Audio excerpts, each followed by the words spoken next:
via Lenin, a letter to the Central Committee and the Petrograd and Moscow Committees of the RSDLP, b. Written, September 12, 1917. First published, 1921 in Protorskaya Revolution. No. 2 source, Lenin's Collected Works, Progress Publishers, Moscow, Volume 26, 1972, pages 1921. Translated, Yuri Stobnikov and George Hanna, edited by George Hanna. Transcription in HTML markup, Charles Farrell and David Walters. Online version, Lenin Internet Archive. November, 2000. The Bolsheviks, having obtained a majority in the Soviets of workers and soldiers deputies of both capitals, can and must take state power into their own hands. They can because the active majority of revolutionary elements in the two chief cities is large enough to carry the people with it, to overcome the opponent's resistance, to smash him, and to gain and retain power. For the Bolsheviks, by immediately proposing a democratic peace, by immediately giving the land to the peasants, and by re-establishing the democratic institutions and liberties which have been mangled and shattered by Kerensky, will form a government which nobody will be able to overthrow. The majority of the people are on our side.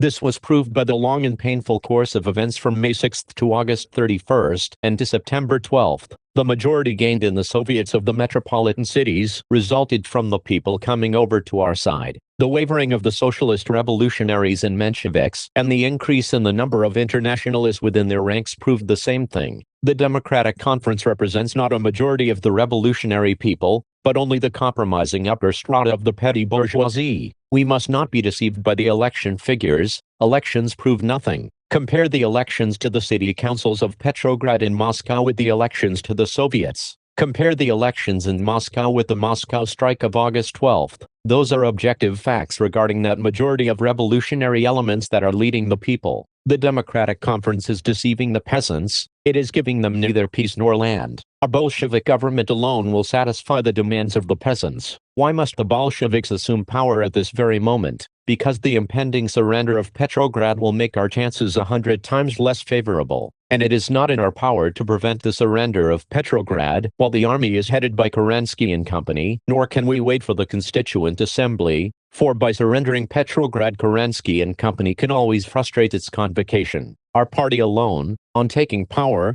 can secure the Constituent Assembly's convocation. It will then accuse the other parties of procrastination and will be able to substantiate its accusations. A separate peace between the British and German imperialists must and can be prevented, but only by quick action. The people are tired of the waverings of the Mensheviks and socialist revolutionaries. It is only our victory in the metropolitan cities that will carry the peasants with us. We are concerned now not with the day, or moment of insurrection in the narrow sense of the word. That will be only decided by the common voice of those who are in contact with the workers and soldiers, with the masses. The point is that now, at the Democratic Conference, our party has virtually its own Congress, and this Congress, whether it wishes to or not, must decide the fate of the revolution. The point is to make the task clear to the party. The present task must be an armed uprising in Petrograd and Moscow, with its region, the seizing of power and the overthrow of the government. We must consider how to agitate for this without expressly saying as much in the press. We must remember and weigh Marx's words about insurrection.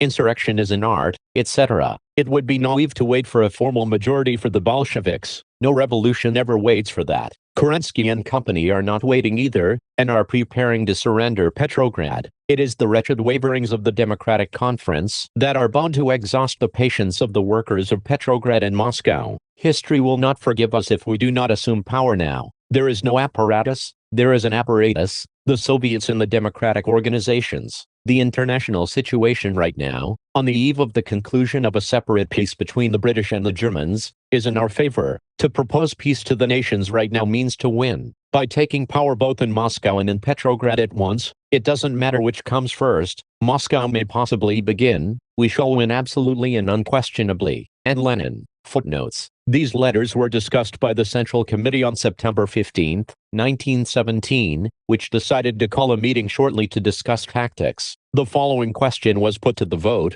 preservation of only one copy of Lenin's letters. The vote was 6 in favor, 4 against and 6 abstentions. Kamenev, an opponent of the party's course towards a socialist revolution, motioned a resolution aimed against Lenin's proposals to organize an armed uprising. Kamenev's motion was defeated. March 6, Announcement of the first coalition provisional government, August 31st, the Petrograd Soviet of Workers and Soldiers Deputies passed a Bolshevik resolution calling for the establishment of a Soviet government, September 12th, the date set by the Central Executive Committee of the Soviets of Workers and Soldiers Deputies and the Executive Committee of the All-Russia Soviet of Peasants Deputies, both dominated by socialist revolutionaries and Mensheviks, for the convocation of a democratic conference. The Democratic Conference took place in Petrograd, September 14, 22. See here for more details.